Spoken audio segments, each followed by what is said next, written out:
Pues son las 9 de la noche, una hora menos en las Islas Canarias, y a esta hora voy a saludar al portavoz del Partido Popular en la Comisión de Sanidad del Senado, Antonio Alarcó. Antonio, buenas noches. ¿Qué tal? Buenas tardes, buenas noches. ¿Cómo estamos? Encantado de saludarlos. Igualmente. Lo primero, ante todo, pues es inevitable estos días. ¿Cómo estás? ¿Qué tal estás llevando este confinamiento? Con mucha dignidad. Llevo con mucha dignidad. Estamos en primera fila, no en vano. Soy cirujano, jefe de servicio de cirugía, y aunque hemos reducido la cirugía convencional diaria, pues tenemos que atender todas las urgencias y los enfermos oncológicos, que independientemente de que haya coronavirus, la vida sigue y hay otro tipo de enfermedades que hay que atender. Desde ese punto de vista, preocupado por tener pocos medios, ilusionado por poder colaborar y practicar lo que nos ha gustado siempre a nosotros, que es el humanismo activo, y viendo lo que está ocurriendo en este país y en el mundo en general por un bicho llamado chino, que tiene muy malas pulgas y que ya es el 7º que nos manda a ese país. Yo creo que de una forma irresponsable, porque 2 meses lo sabía el gobierno y no lo comentó. Por el resto bien. No me cuesta mucho estar encerrado cuando no estoy en el hospital. Estoy haciendo telemedicina con mi enfermo permanentemente, y cuando no estoy en casa y tengo una buena familia, somos 5 sanitarios, por cierto, en mi casa, con lo cual tenemos mucho tiempo para entretenernos. Pues sí, mira, entonces junto conmigo eres de los, bueno, pocos no, somos unos cuantos, pero los que tenemos que salir a ejercer algún servicio esencial, obviamente el tuyo mucho más importante que el mío. Los medios son, yo he dicho siempre que los medios de comunicación son un instrumento sanitario de primer orden, siempre lo han sido, pero en este caso concreto muchísimo más, y no saben lo que le agradecemos a todos, incluidos a los que no nos gustan, lo que se está haciendo en este momento por la sanidad, ¿no? Hola, ojalá estemos ayudando un poquito, aunque solamente poniendo un granito de arena en esto. Antonio, tú que eres además de cirujano, eres patólogo, ¿qué es exactamente lo que estamos viviendo? Bueno, estamos viviendo, yo soy cirujano y me dedico a los trasplantes, y tenemos cierta cultura sanitaria, ¿no? En vano, hace muchos años hicimos la tesis doctoral de periodismo científico en España. ¿Qué estaba ocurriendo? Una pandemia. ¿Qué es una pandemia? Pues todo el mundo lo sabe, ya todo el mundo sabe que está en los 5 continentes por un virus, un coronavirus especial, que viene de un animal, como ustedes saben, intermedio de otro animal, una zoonosis, que tiene una característica importante, que es que tiene una trazabilidad, o sea que contagia 1-4, y que el vector somos las personas humanas. Y esto, cuando no se controla bien, cuando no se controla a tiempo, ocurre lo que está ocurriendo, pues una tragedia humana de primera categoría, que nunca volveremos a ser igual, y que a pesar de todo eso, el 82% de la población, en España concretamente, pero en el mundo, será de un comportamiento leve. Decir esto a esta altura de la película, con tantos fallecimientos en el mundo, es duro, pero es la realidad. Sigue siendo de comportamiento leve mayoritariamente. Ahora bien, ocurriendo lo que le ha ocurrido, pues tenemos problemas importantes.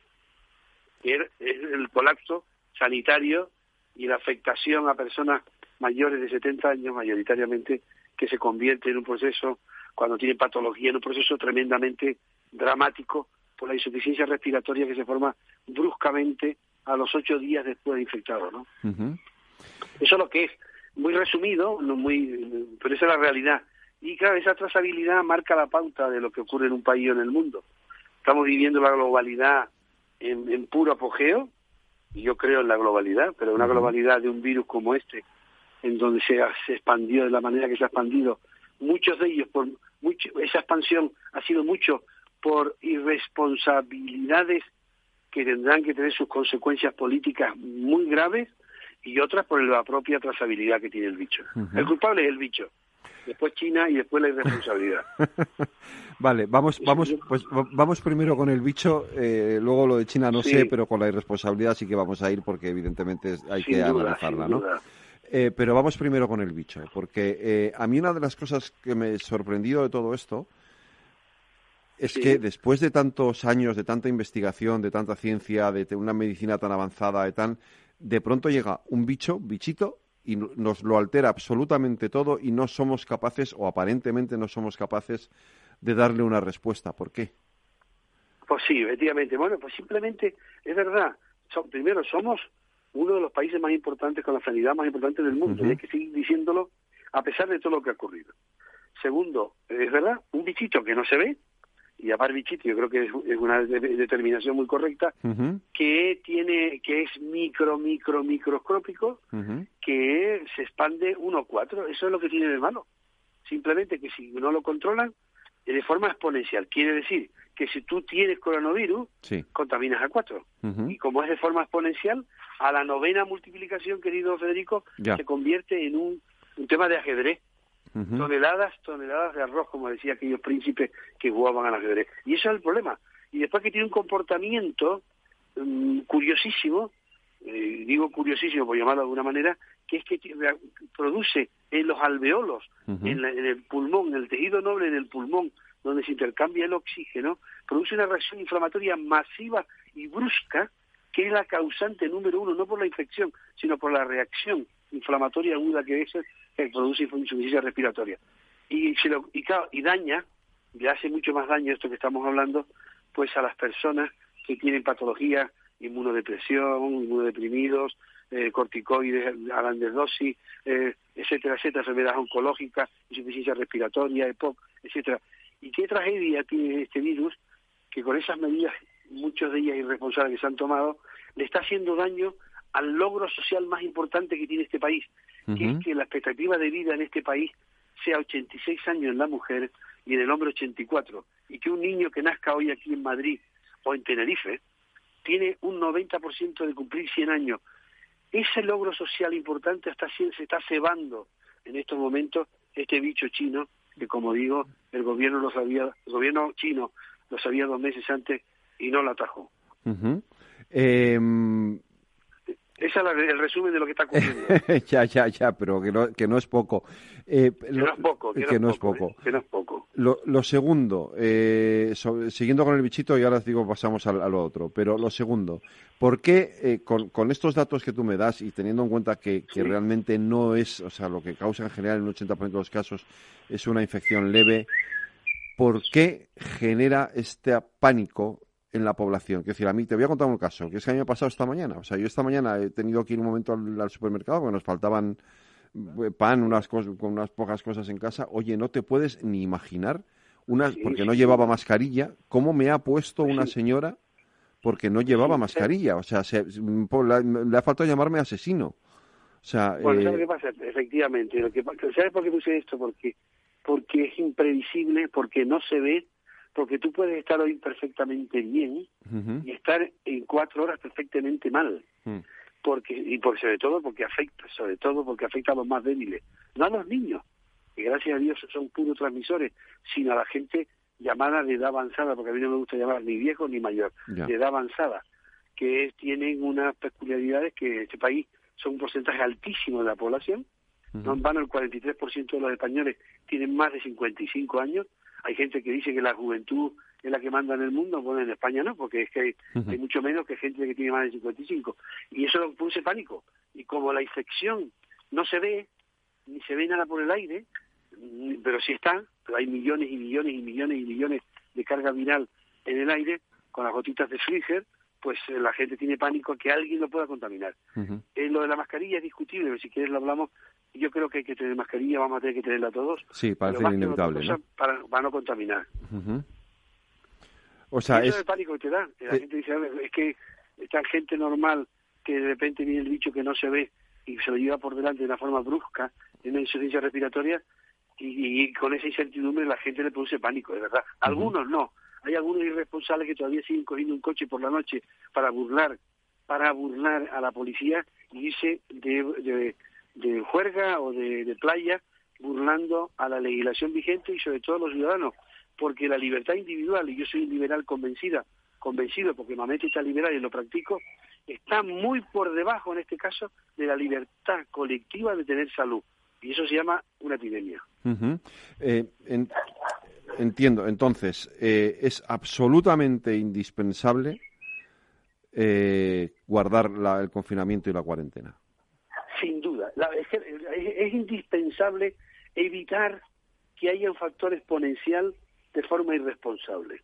Segundo, una vez que lo hay, el vector somos cada persona, y para que el bicho no vive en el suelo, no vive en el aire ciertas horitas si se mantiene con gotita de Flieger con un ambiente cerrado, y después muere, con lo cual necesita persona a persona, no animal a persona.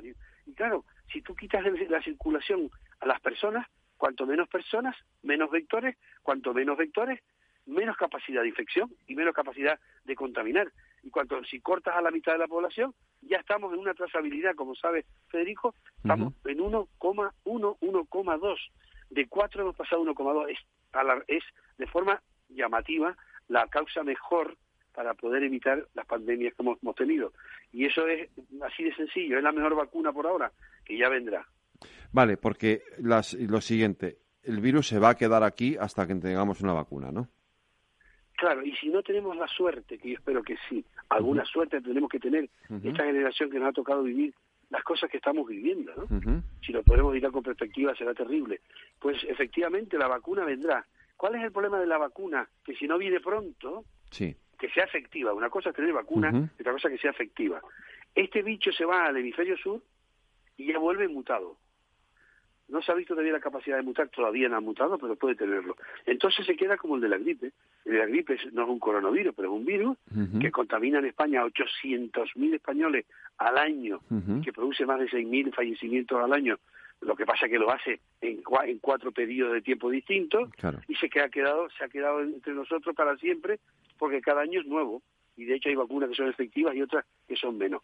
Y la vacuna, si lo tenemos la suerte, y estoy convencido de que sí, va a conseguir a los infectados nada, infectados están, ya fueron, pero claro, los millones y millones que quieren por infectarse se podrá expandir en todo el mundo, y entonces ya podemos sacarlo de la circulación como se ha quitado algún otro coronavirus, como el SARS, que se quitó, porque se actuó fuerte, se actuó de forma más correcta y tenía menos trazabilidad. Antonio, ¿por qué el gobierno tardó tanto en en reaccionar o en darse cuenta o en ser consciente de la gravedad de lo que estaba pasando? Bueno, vamos a ver, yo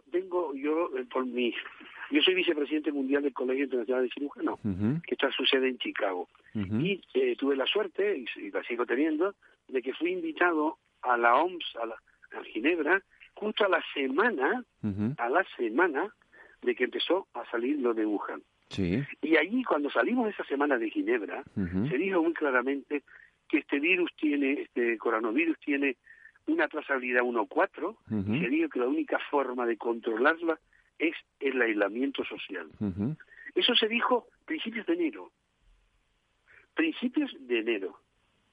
¿Y qué ha ocurrido? Pues ha ocurrido como ha ocurrido, que ocurrió un 8M, sí, donde hubo una bomba biológica de primera categoría, que es que hubieron manifestaciones, partidos de fútbol, misas, acciones religiosas, bodas, etcétera, Vista Alegre, que en el mismo día, ya el bicho chino ya estaba en Europa, sí, que el mismo día hubo un ambiente como yo denomino bomba biológica, que lo hizo absolutamente incontrolable, y la trazabilidad hace que a los 4 o 5 días tenga cientos de miles de españoles contaminados a la vez. Y ahí viene la gravedad a la vez.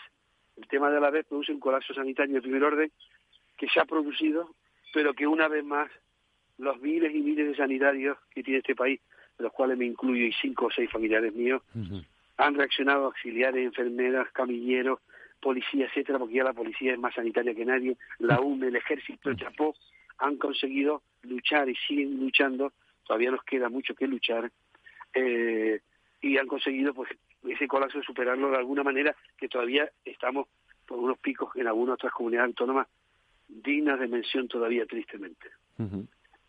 Y eso es lo que ha ocurrido. Entonces, si el gobierno actual español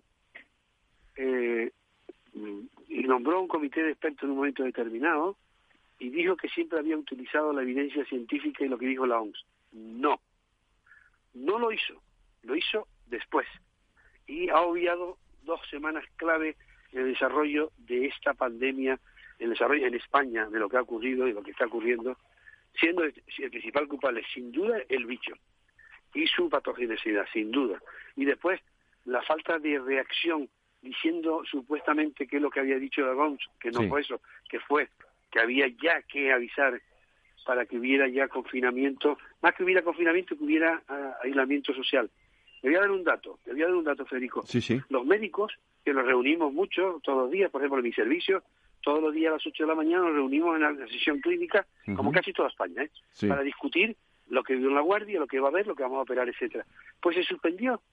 Antes de las medidas que tomó el gobierno, por el propio gobierno, se mandó por medio del ministerio una nota diciendo que se suspendían los congresos médicos, que se suspendían las sesiones clínicas, etcétera. Con lo cual, ya, por un lado, con una mano decían esto, lo sabían, con la otra mano se hizo el 8M. Evidente, es evidente. ¿Es evidente que tenemos que estar todos unidos con responsabilidad? Sí. Es evidente que la misma responsabilidad que me hace que uno opine de una manera y opine como está opinando sin ideología ninguna en este momento para ese tema, tenemos la misma responsabilidad para decir que es evidente que se sabía. Claro que se sabía. Y es evidente que no se usaron criterios científicos en las primeras 2 semanas, porque los criterios científicos y la evidencia científica lo decía, que con esa trazabilidad es obligatorio, como único tratamiento en principio, el aislamiento social. No hay otro. Y si no evitas eso, no consigues que no haya un proceso masivo de infección. Y ese proceso masivo de infección lo que produce es un colapso masivo de nuestro sistema sanitario, en donde, por cierto, ha caído un montón de compañeros infectados. Cierto. Por cierto, en Canarias uno de los más importantes, solamente por una cosa, por falta de medios. Nos llevan diciendo 4 semanas que tenemos medios de sobra. Mejor no hablar de lo que ha ocurrido con los medios y con los test, con la falta de test, con los engaños del test, con las máquinas que no vinieron homologadas, con lo de Turquía, con lo etcétera, con la prohibición de que la UME fuera a Cataluña al principio, con la prohibición de que fuera País Vasco, después rectificándolo, etcétera.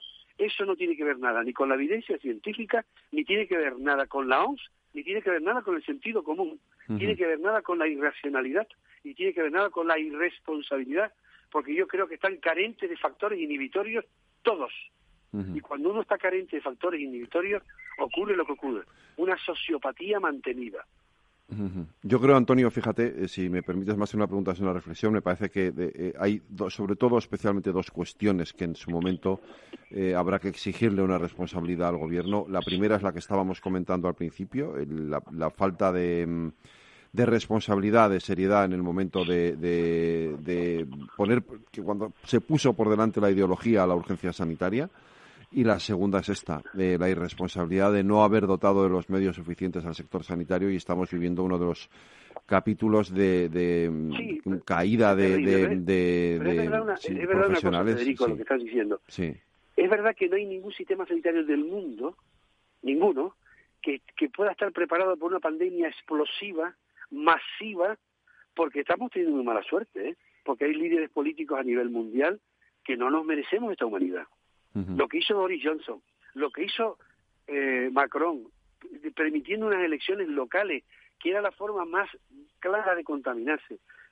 Boris Johnson diciendo que haga la economía primero que las personas, y el señor Trump diciendo no pasa nada, y van a morir 200.000 americanos, si todo va a ir bien, 200.000, es una mala suerte que tienes en una misma época. Esto, lo que nos está ocurriendo, estamos viviendo los ciudadanos, Lo digo con todo, de verdad. Yo he estado en América mucho tiempo, soy proamericano, pero mis jefes americanos, Wisconsin, Chicago, etcétera, me decían, ¿pero qué están haciendo? ¿Qué está haciendo el movimiento político en América diciendo que no pasa nada? ¿Qué es lo que está ocurriendo en México? Que sacan una estampita para decir que vamos a seguir de juerga, pero esa estampita llévenla a todos lados. Es mucha mala suerte a la vez, Sí. En Alemania no. En Alemania absolutamente seriedad el primer día. En Corea del Sur, desde el primer día, actuaron con responsabilidad, con seriedad, y efectivamente se les nota. Pero es mucha mala suerte que en una misma época, en un mismo periodo corto de tiempo, haya líderes políticos que sean capaces de hacer declaraciones de las que se hicieron diciendo, mira que Estados Unidos es una potencia científica a nivel orden, es evidente, pero que digan que no pasa nada, que no hay que hacer nada, ni que hay que hacer aislamiento social, y en Francia igual, es muy duro.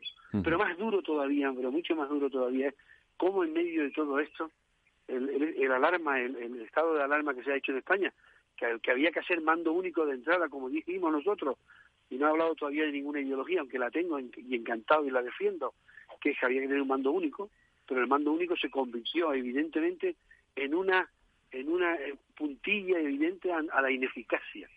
Cuando uno tiene el mando único y es ineficaz, se convierte toda la vez ineficaz.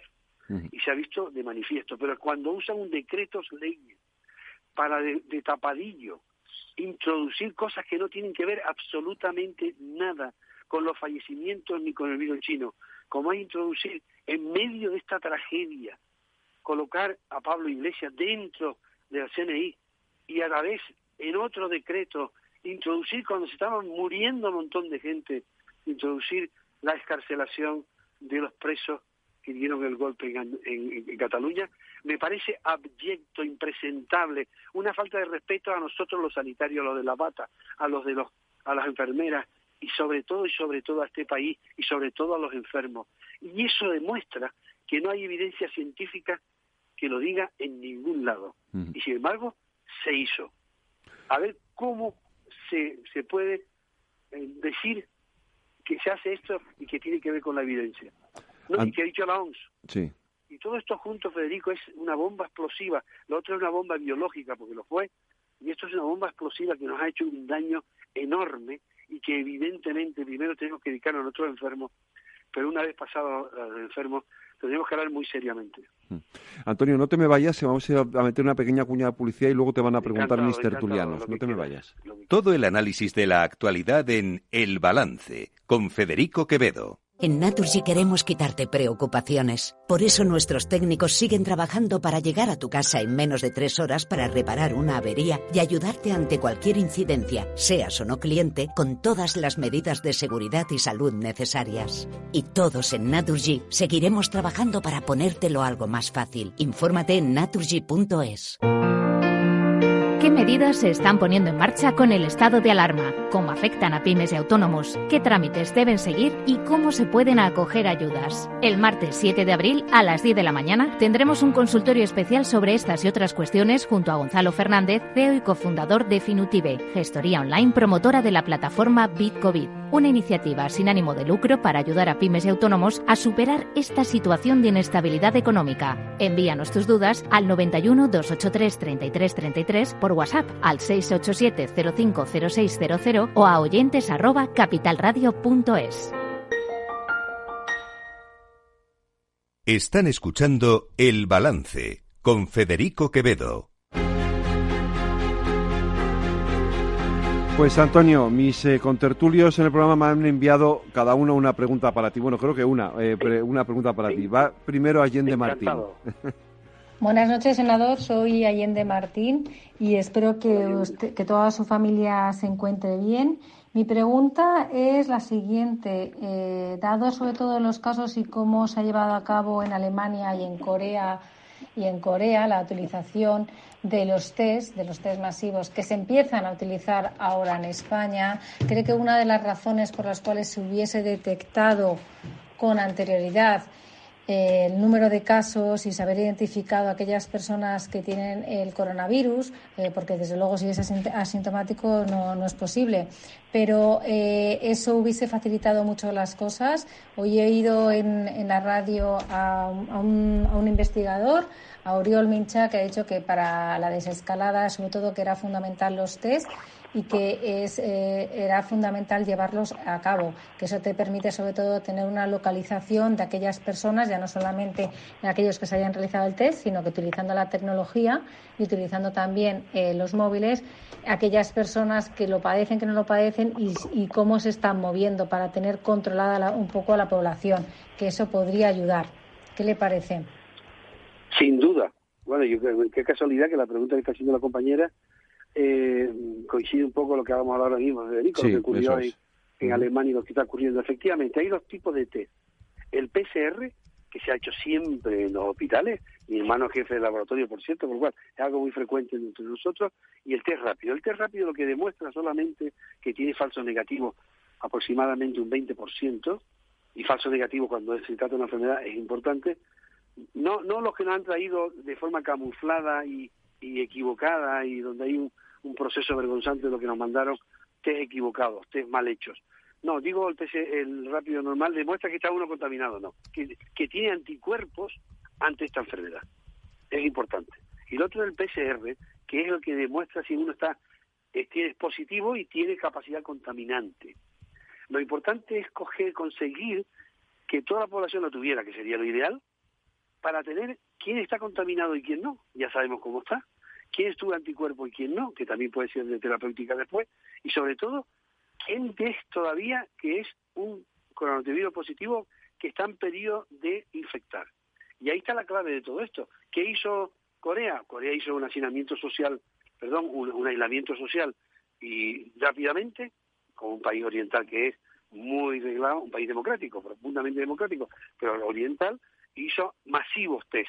Y después la geolocalización, que también lo ha hecho Madrid, por cierto, con su presidenta, con Díaz Ayuso, que fue el primero que hizo aislamiento, los colegios, etcétera, fue multiplicado, y además hizo una geolocalización, permite también tener monitorizados a los pacientes, a los ciudadanos que puedan ser positivos. Y evidentemente hay que hacerlo eso, y se tendrá que hacer.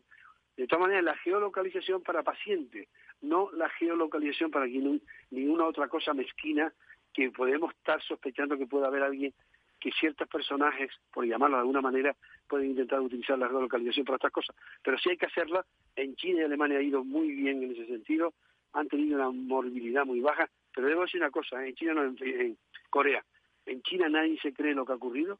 Los americanos que han investigado mucho, sobre todo los servicios secretos y algunos más, han dicho que ha habido en China casi 40.000 muertos. Desaparecieron más de 22.000 teléfonos, se dieron de baja en menos de 15 días, y hay datos suficientes para pensar que la contabilización de los fallecidos ha sido insuficiente. Pero sí, respuesta, sí hay que hacer test rápido, sí hay que hacer PCR, cuanto más se haga muchísimo mejor, pero sobre todo a todos los sanitarios del país, que son más de 200 y pico mil, en total, más todo el tema de la guardia de seguridad, más las pacientes que van a los hospitales a operarse de otra cosa, porque las apendicitis siguen, los infartos siguen, las obstrucciones intestinales siguen, que hay que hacerlos para que no haya más contaminación dentro de los hospitales, porque los hospitales de forma indirecta se han convertido en zona de contagio importante, ¿no? Y efectivamente sí, y hay que hacerlo ya, porque si no podemos venir al descalaje famoso, que es peligrosísimo, porque tendremos que hacerlo muy poco a poco, por sectores controlados, manteniendo siempre las personas mayores de edad avanzada muy bien protegidas, porque si no podemos llegar a tener reinfecciones, que sería terrible en este caso concreto en nuestro país. Le pregunta a Luis Tejedor. ¿Perdón? Buenas noches, senador. Le abro un chicharreo. Sí, exiliado en Madrid desde hace 30 años, Luis Tejedor. Nos conocemos personalmente. Espero, como han no más sitio Madrid para estar encerrado, la verdad es que su familia y usted estén bien. Teniendo la oportunidad de tenerle la antena, me gustaría preguntarle, como portavoz de Sanidad en el Senado, como médico con más años de experiencia como médico que como político, si no cree que uno de los problemas que hemos tenido al gestionar esta crisis, que es imposible medir anteriormente a tenerla adelante, tiene en parte la culpa la descentralización administrativa del sistema sanitario nacional y la falta de planes de emergencia sanitarios en cada comunidad autónoma y también de carácter nacional. Tal vez la experiencia en misiones internacionales del Cuerpo de Sanidad Militar no tendría que haber tomado más cartas en el asunto para organizar la logística nacional y evitar la mala distribución, la mala aplicación de recursos, etcétera, de la que se están denunciando continuamente en los medios de comunicación, y es una queja generalizada por parte de los facultativos. Espero que dentro de poco podamos darnos un buen abrazo en nuestras islas queridas. Antonio, están grabadas las preguntas, te lo digo porque no sé vale. Están grabadas porque no cabemos todos al mismo tiempo en la mesa de mezcla. Sí, no, y además es peligroso, sí.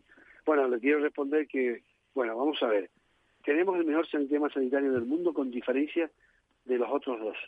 Singapur, que no es comparable a nosotros, tenemos una sanidad pública de primera categoría, que están en nuestro ADN y es una historia de éxito mantenido en los últimos 30 años. Primer punto. Segundo, el principio constitucional de que tenemos 17 comunidades autónomas y 2 ciudades autónomas es un principio válido, que yo creo en él, pero que el desarrollo del mismo ha hecho en muchas ocasiones que haya 17 sistemas sanitarios distintos, que eso sí que no lo dice la Constitución, no tiene que ver nada, pero creo que la descentralización bien organizada con un ministerio no de sanidad sino de la salud, que se debe llamar de la salud, no de sanidad, que es mucho más complejo la salud que la sanidad solo, ha hecho que se duplique y triplique muchas cosas. Pero con respecto a la pandemia, bueno, que tenemos que tener una cartera de servicio universal en todo el país, vivas donde vivas, estés donde estés, y además no discutido, y que lo que hay que financiar es la cartera de servicio y no el territorio,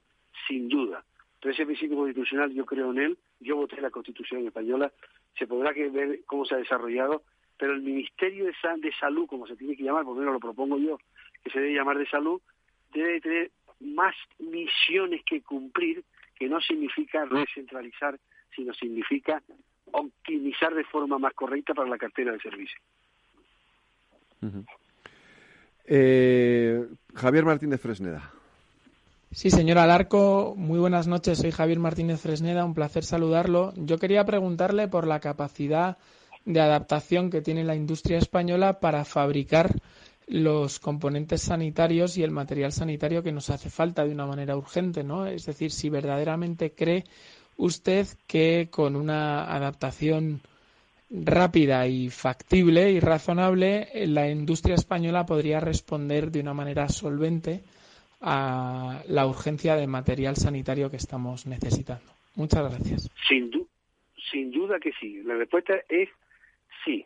Lo que ocurre, sin duda, la CEA lo está demostrando la industria, la adaptación y la imaginación latina, que es única, está demostrando que tiene esa capacidad. Lo que es difícil tener muy claro es que ante pandemias de este estilo, y podrá ocurrir más, pues sí, tenemos que estar globalmente más protegidos todos. La Unión Europea no ha estado a la altura de las circunstancias, y soy europeísta, no ha estado, no tiene un plan común de emergencia europea, y como tal hay que hacerlo, fondos comunes para eso, pero la respuesta de la industria sí tiene capacidad, hay que estimular esa industria precisamente para que las urgencias funcionen, tiene que funcionar primero la normalidad, y eso hay que fomentarlo de forma clara. Respuesta sí, está preparada, pero hay que estimularla y prepararla y contratarla, porque si no se le hace, pues la gente tampoco va a estar mirando hacia otro sitio, ¿no?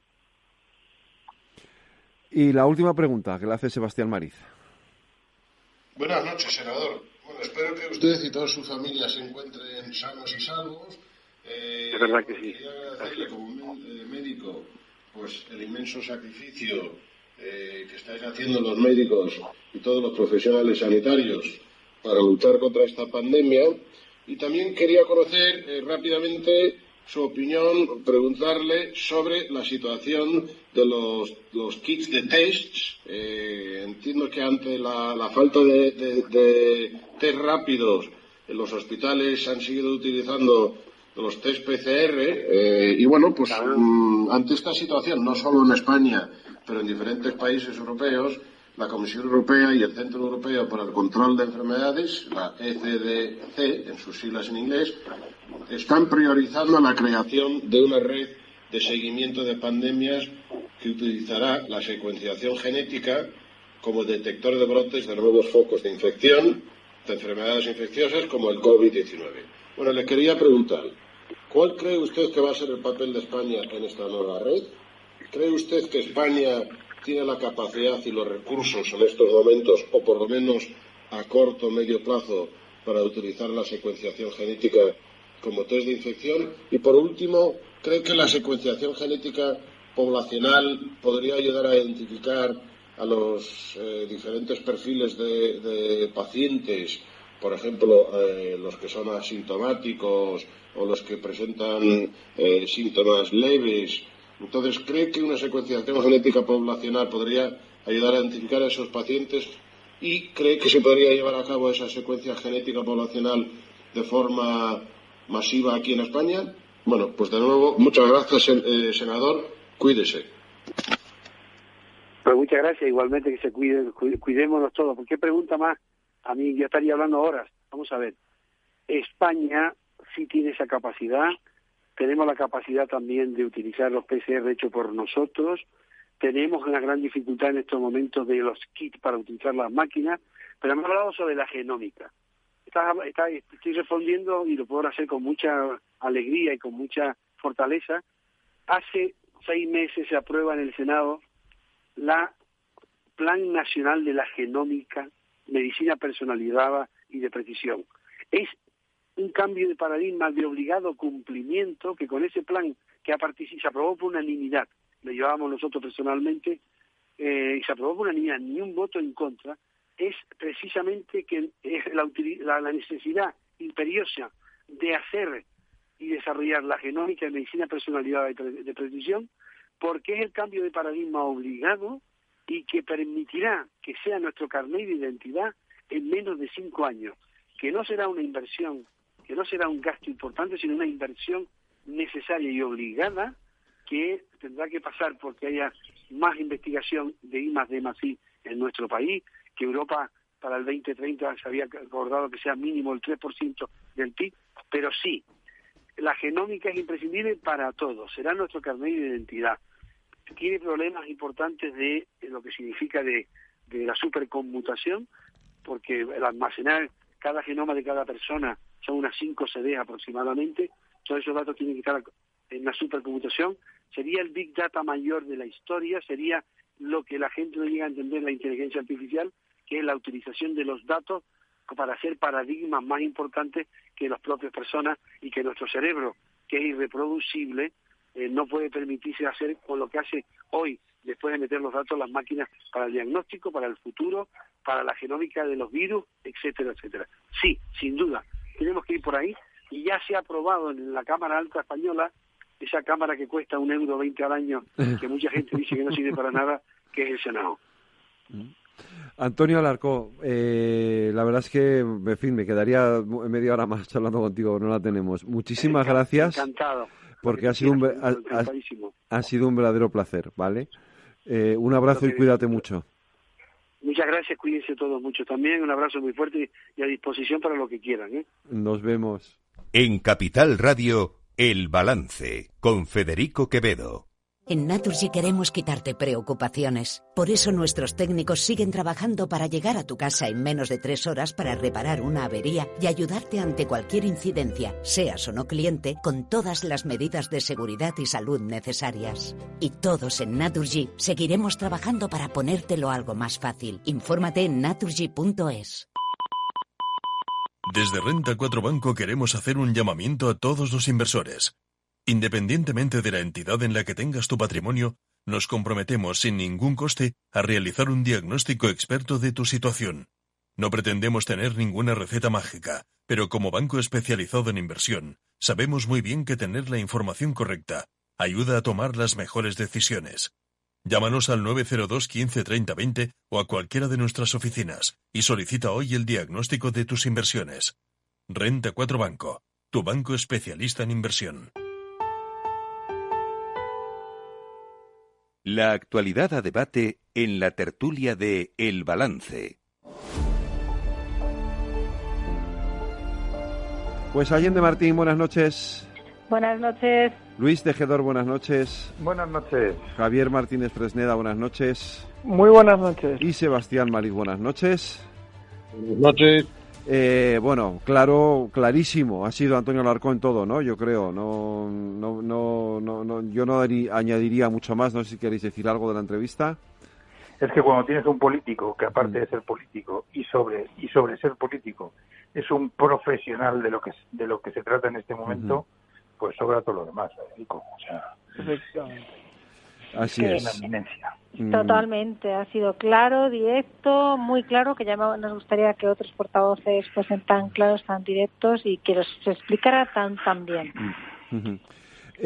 Bueno, la cuestión, vamos al tema político del día, que es esa pactos, como queramos llamarlo, no sé al final en qué se va a quedar, que ha propuesto el gobierno. Todavía no sabemos en qué consisten, o sea, no hay una letra de la oferta, pero no hay letra todavía de contenido de esos pactos y el rechazo aparente de los dos partidos de la derecha, el Partido Popular y de Vox, a sumarse. Yo he defendido que había que hacer estos pactos, con lo cual voy a seguirlo defendiendo, pero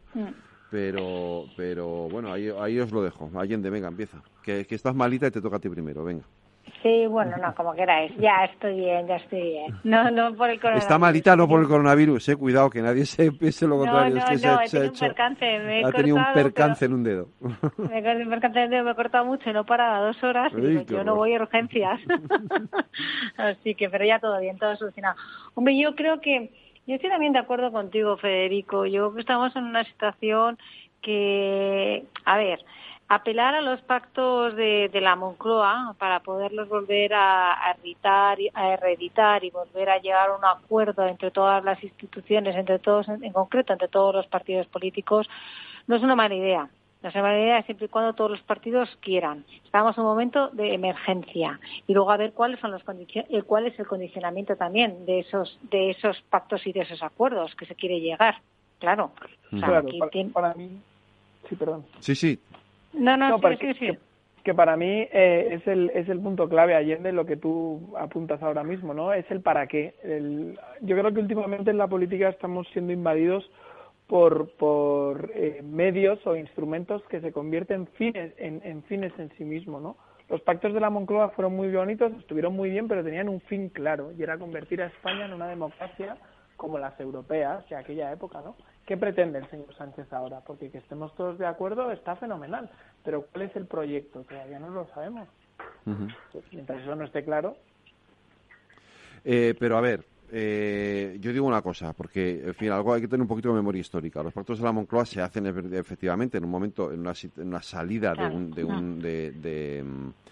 de la dictadura para ir a la democracia, pero tienen un claro componente económico, no hay que olvidar aquello.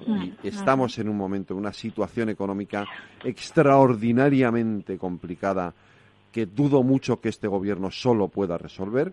Y 2, estamos en una situación de emergencia sanitaria también extraordinariamente complicada, que también creo que, como estamos viendo, el gobierno solo no puede acometer. Luego, a mí que el gobierno diga, oye, venir aquí, vamos a intentar arreglar esto todos, luego a ver qué es lo que pone encima de la mesa, insisto. Claro, vamos a ver qué pone encima de la mesa. Pero yo, en principio, que eso me ha sorprendido, sería favorable. Es decir, no entiendo, bueno, de Vox no me sorprende, pero no entiendo que el PP en principio haya dicho que no.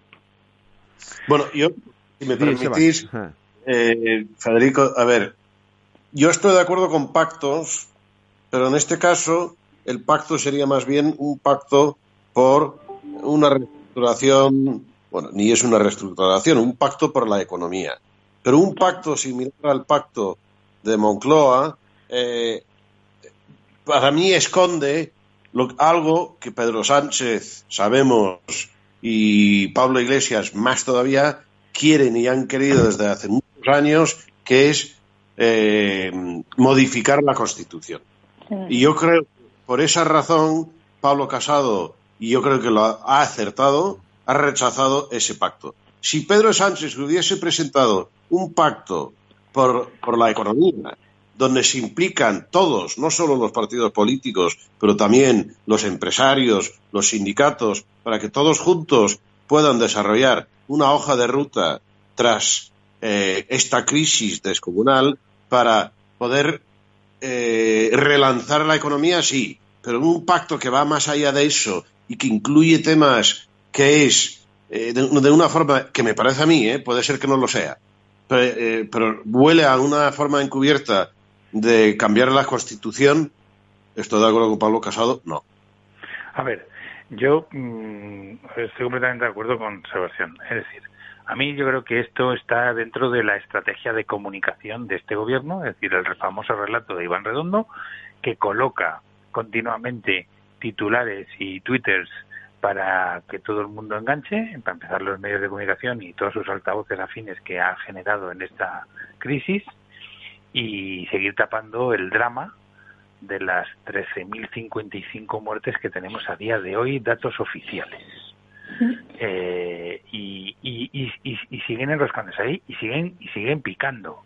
A mí me pareció una descortesía el que no atendiese Santiago Abascal la llamada de Sánchez.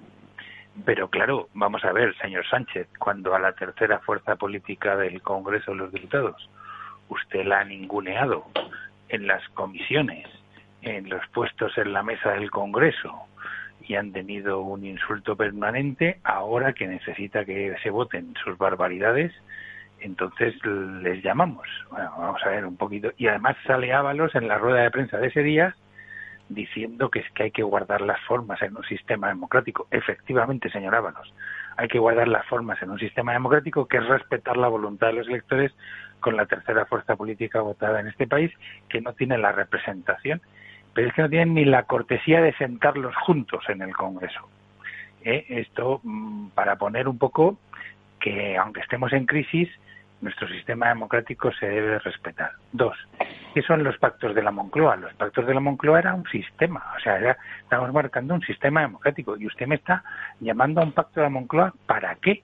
Si para empezar sus reales decretos son chapuzas uno detrás de otro, si no hay transparencia en la información que transmiten, si gestionan las cosas ordinarias de logística de puñetera pena. ¿A qué estamos jugando? Entonces, claro, yo soy la oposición y de acuerdo que cuando estamos en una emergencia nacional como la que estamos, pues debemos apoyar al gobierno. Y todo es a una fuente ovejuna, como ha hecho toda en la historia suya España. Pero, hombre, carta blanca como la que me estás pidiendo, no. Hombre, ¿pero quién ha pedido carta blanca? Ellos, porque te están dando un titular, pero no te están dando el contenido. Claro, Luis, pero... Están poniendo a la opinión pública en general, los españoles, en una posición de, uy, qué mala es la oposición. No, si la oposición está pidiendo lo que siempre decir, taquígrafos, luz y taquígrafos, transparencia, póngame usted un documento. No improvisemos, no sigamos improvisando, Allende, es que esto es la improvisación continua. Yo creo que tiene que haber, es decir, si te das cuenta, no solamente son los que se lo están pensando, también el PNV y los partidos nacionalistas, que en el 77 decían que tenían otro carácter y participaron en los pactos de la Moncloa.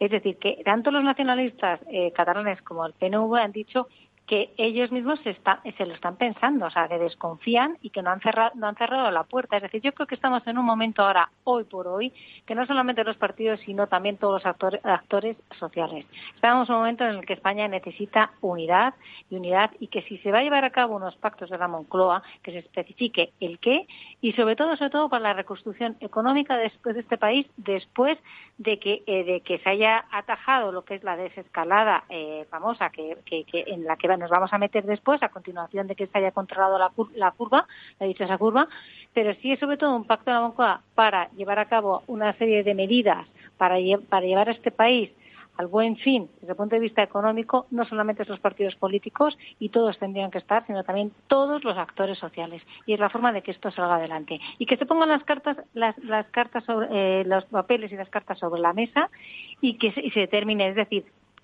empezar con ello y trazarlo, no cerrarlo desde un principio. Sí, pero yo perdonar que vuelva a insistir en lo que decía antes, ¿no? Yo creo que si nos quedamos en el mensaje de que hay que estar juntos y reconstruir España, creo que habrá muy pocos españoles que estén en contra de eso. El problema es cuando entramos en los matices y cuando hacemos la pregunta ¿cómo? ¿Cómo pretende este gobierno y sus socios reconstruir España? Claro, es que entonces ahí sí que no vamos a estar de acuerdo.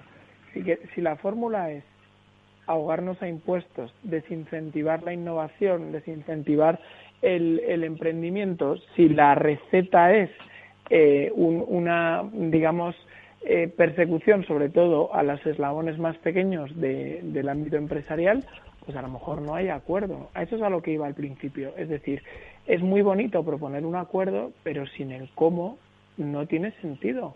No deja de ser, como bien denunciaba Luis, una maniobra de marketing.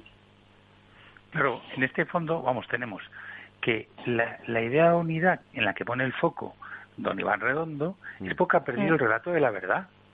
Resulta que nos llevan tratando a los ciudadanos como niños y no como adultos, a base de ocultar la verdad. Y entonces ahora lo que piden es unidad. No, mire usted, cuéntenos la verdad, reconozca sus errores, reconozca sus mentiras, porque hay muertos, asuma sus responsabilidades y pida la unidad, que eso fue lo que se hizo en los pactos de la Moncloa. Hubo cesión por parte de los actores de ese pacto.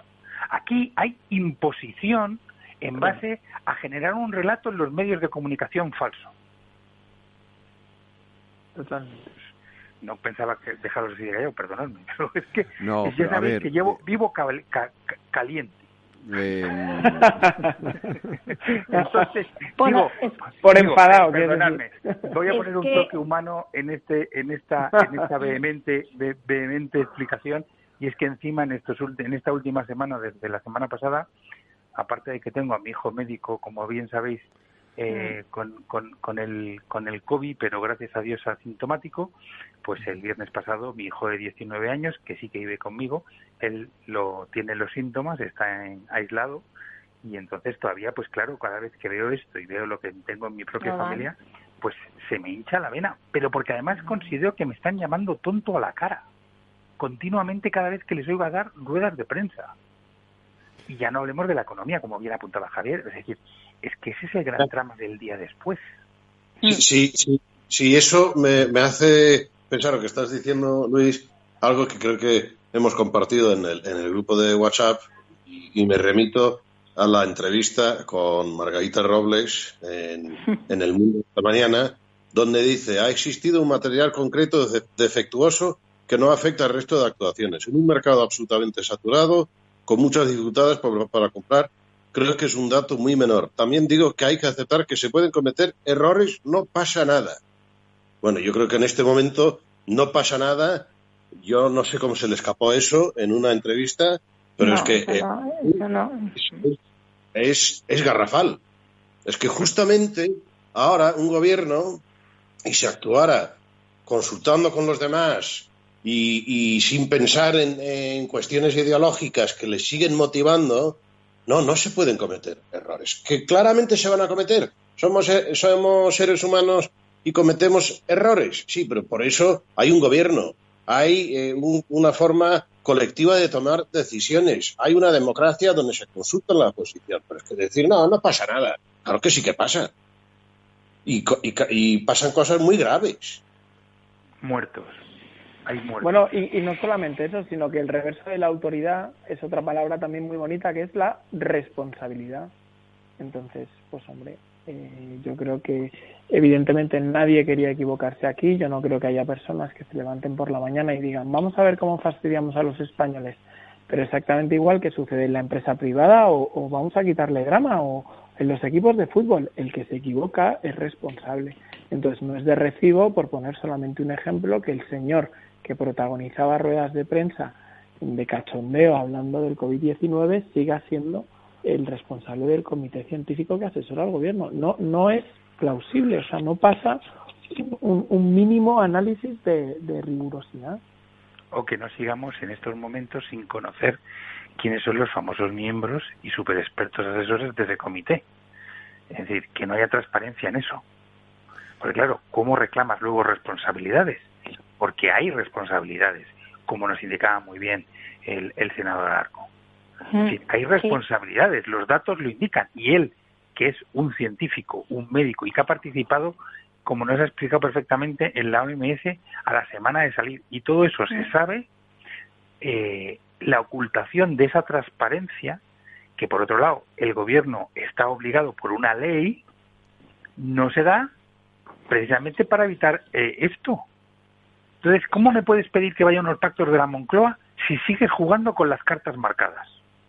No, es que por eso. Pero yo es que las cartas no están marcadas. No tiene nada que ver, Luis, eso. Es decir, a partir de ahora se han cometido errores.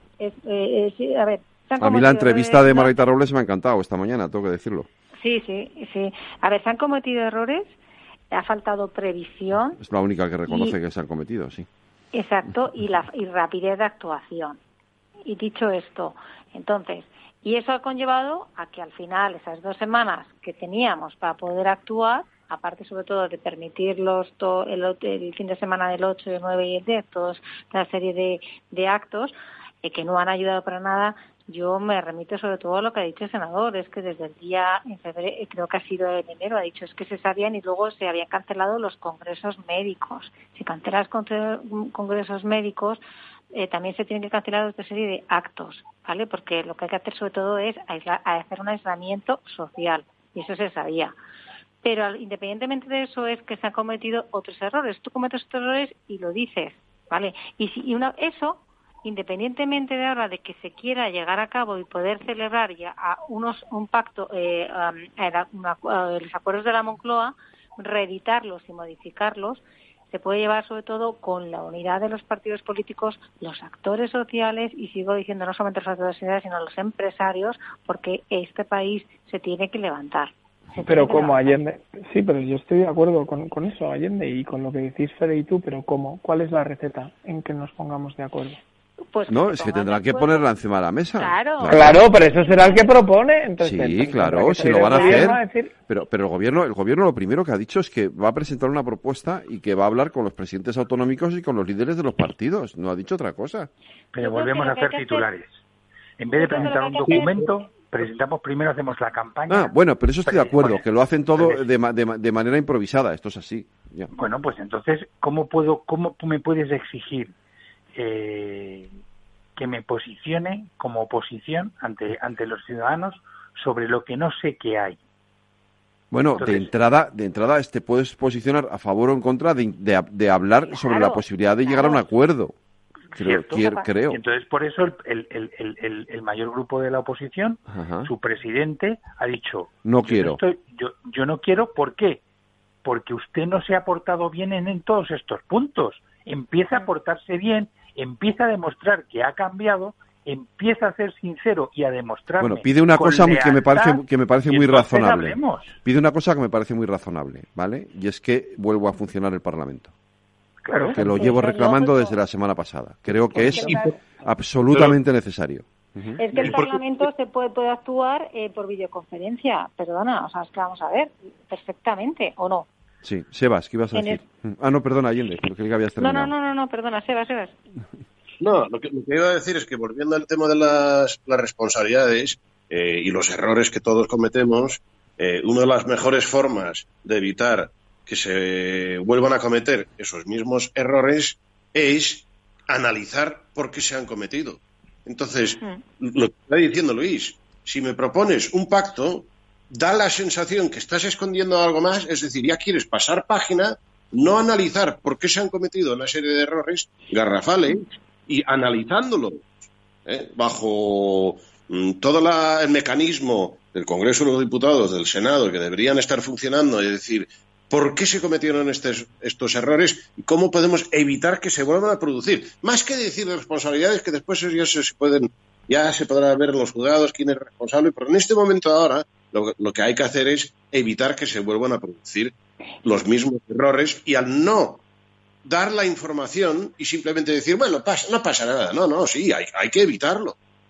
Es decir, ¿qué es lo que hacen las aéreas cuando hay un accidente de avión?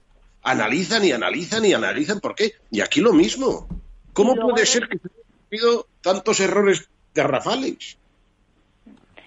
Y cuando se cometen errores, se tienen que asumir también responsabilidades.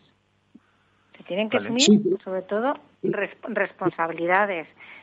Y yo creo que estamos en el momento, efectivamente, que se puede. Además, es que yo creo que está surgiendo todo al mismo tiempo, ¿no? Es decir, la falta de adaptación, la falta de prevención.